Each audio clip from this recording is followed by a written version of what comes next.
ভোর রাতে রস খেতে সবাই গিয়েছিল একটা ভুতুরের জায়গায়। আমি অবশ্য যাইনি, কিন্তু তারা যেহেতু ভিডিও করে নিয়ে এসেছিল তাই আমারও দেখার সুযোগ হয়েছে। অনেকদিন পর একটা ভিডিও আপলোড করছে, আশা করছি সবাই ভালো আছেন। জায়গাটা দেখেন কেমন একটা গা ছমছম করা পরিবেশ না? চারিদিকে এরকম খেজুরের পাতা দিয়ে বেড়া দেওয়া আর মাঝখানে ঘর বানানো হয়েছে। তো এর ভেতরেই গাছিরা থাকে। দেখতে একটু ভয় ভয় লাগলেও কিন্তু বেশ ইন্টারেস্টিং। আমরা মেয়েরা কেউ যাইনি, ছেলেরাই গিয়েছিল, কারণ আমাদের সবারই তো ছোট ছোট বাচ্চা আছে। তো ওরা আমাদের জন্য খেজুরের রস নিয়ে এসেছে। ওরা ওখান থেকে খেয়ে এসেছিল, আমাদের জন্য নিয়ে এসেছে আর কি। ওই দিন সকালবেলায় নীলারা ঢাকা চলে যাবে, তো যাওয়ার আগে ওরা রস নিয়ে যেতে চেয়েছিল, মানে এটা ঢাকায় নিয়ে যাবে, যার কারণে ভোরে গিয়ে রস নিয়ে এসেছে।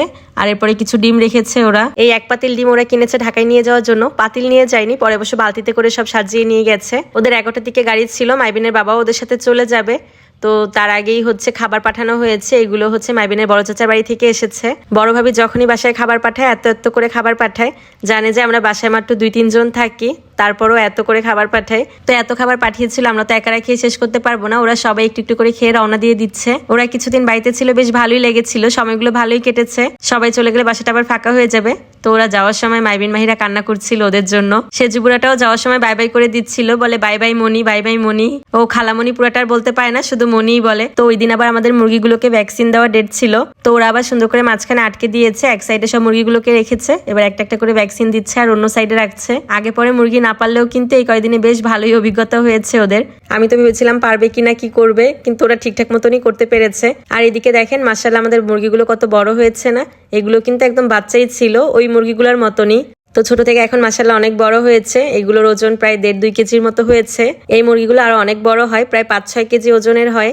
তো সেই পর্যন্ত দেখা যাক আল্লাহ ওদের বাঁচিয়ে রাখে কিনা। আমরা তো আমাদের সাধ্য মতনই ওদের যত্ন নেওয়ার চেষ্টা করছি, বাকিটা আল্লাহ ভরসা। যদিও এর ভেতরে 2টা মুরগি বেশ অসুস্থ, তো এটা একটু বেশি অসুস্থ, এটা একটু কম। দুজনকে একটু রোদে রেখেছিলাম যে ঠিক হয় কিনা, আর ওষুধ তো দিচ্ছিলামই। কিন্তু দুঃখের বিষয় লাল মুরগিটার বাঁচেনি, লাল মুরগিটা মারাই গিয়েছিল। আর সাদাটাও সুস্থ হচ্ছিল না, এই কারণে ওকেও জবাই করে দিতে হয়েছে।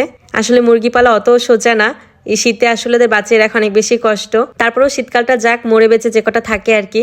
এদিকে আমি ক্যাপসিকাম ছিঁড়ে নিচ্ছিলাম। এই গাছ 2টা অনেকদিন আগে আনা হয়েছিল, তো নতুন করে অন্য আর কোনো ক্যাপসিকাম হচ্ছিল না। তো যেই 3টা ছিল কেনা অবস্থায়, ওই 3টাই ছিঁড়ে নিলাম, কারণ ওগুলো আবার বেশি দিন গাছে থাকতে থাকতে নষ্ট হয়ে যেতে পারে। তো মেহমানরা তো সকালবেলায় চলে গিয়েছে, দুপুরে আমাদের জন্য তো রান্নাবান্না করতে হবে।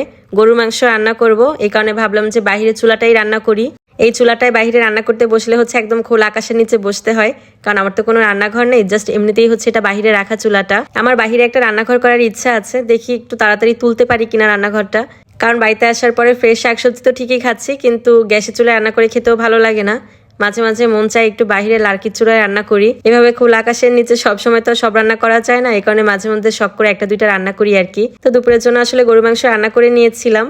আর এদিকে আপনাদের একটু আশেপাশটা দেখাই। এটা কিন্তু আমার একদম বাড়ির পেছনের জমি। পেছনের এই জমিগুলো মাইবিনের দাদার, তো যেটা এখন বর্গা দেওয়া আছে, যেখানে এখন ধানের চারা লাগানো হচ্ছে।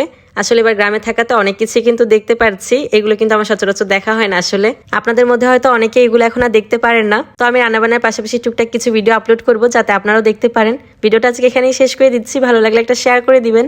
সবাই ভালো থাকবেন। আল্লাহ হাফেজ।